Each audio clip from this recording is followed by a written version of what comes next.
Imagine if you could connect your brain to the internet. You wouldn't need to type into a search engine. You could just think your query and download the relevant knowledge directly into your mind.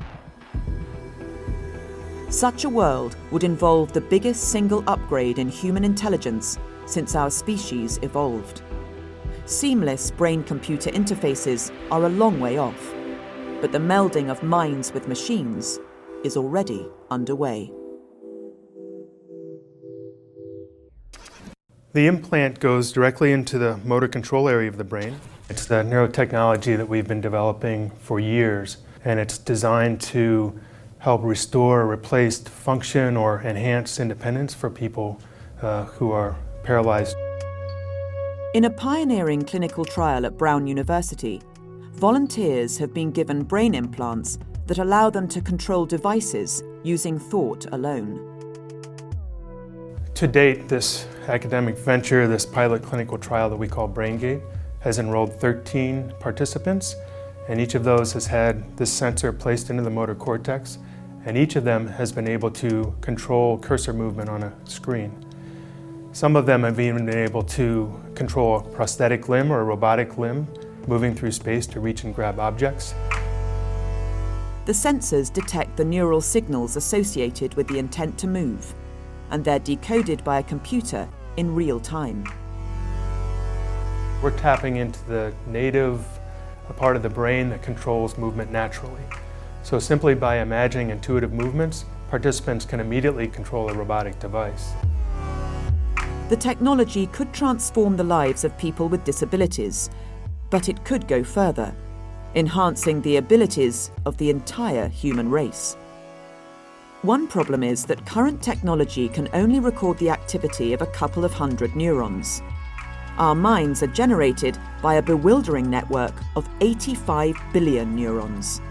Listening to them all in real time has proved an impossible challenge for neuroscientists. But in 2013, their research gained powerful backing. There's this enormous mystery waiting to be unlocked. And the BRAIN Initiative will change that by giving scientists the tools they need to get a dynamic picture of the brain in action and better understand how we think and how we learn and how we remember. The BRAIN Initiative is a $6 billion fund to find new ways to map the activity of an entire brain.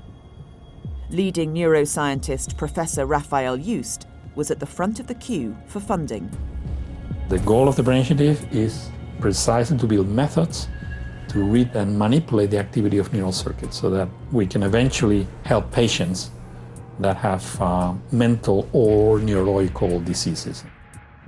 In 2017, Professor Just's team announced that they had successfully recorded the activity from every neuron of an animal, albeit a very simple one.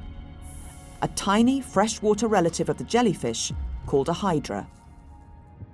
In a way, you could argue that we're trying to read the hydra's mind because we can measure the activity of every neuron in hydra while the hydra is behaving.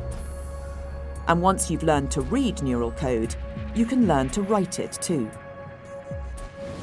Can we input thoughts into a hydra? Can we write patterns of activity and change the behavior of the animal? We're trying to do this in hydra and we're trying to do this in mice.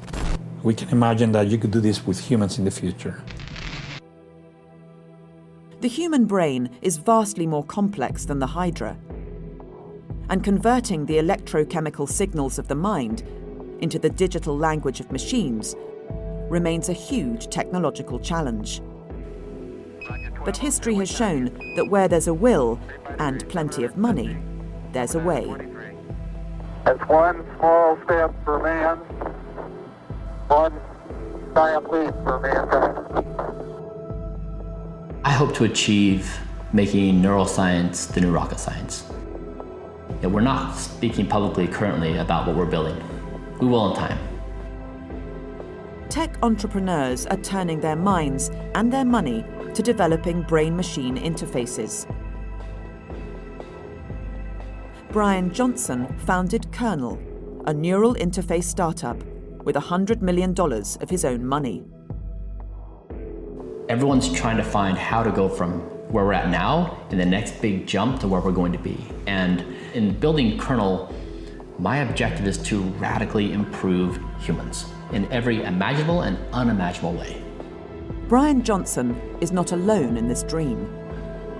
Elon Musk's latest company, Neuralink, aims to enhance humans by connecting them to computers.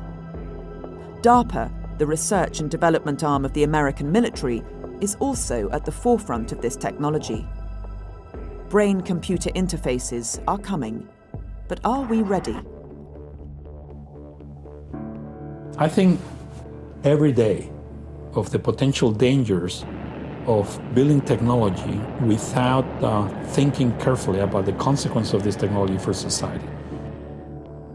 If we allow the internet into our minds, what's to stop it reading the thoughts we'd rather keep private?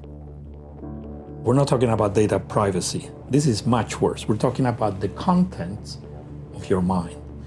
And if we discover how to enhance our intelligence, who gets to go first? You need to ensure as a society that there is equitable access to this technology so that it doesn't end up in the hands of a privileged few. It's vital that ethical considerations keep pace with advancing technology. Melding our minds with machines could radically transform society. But some argue that the transformation is already underway, and if we don't use machines to improve ourselves, we risk being left behind.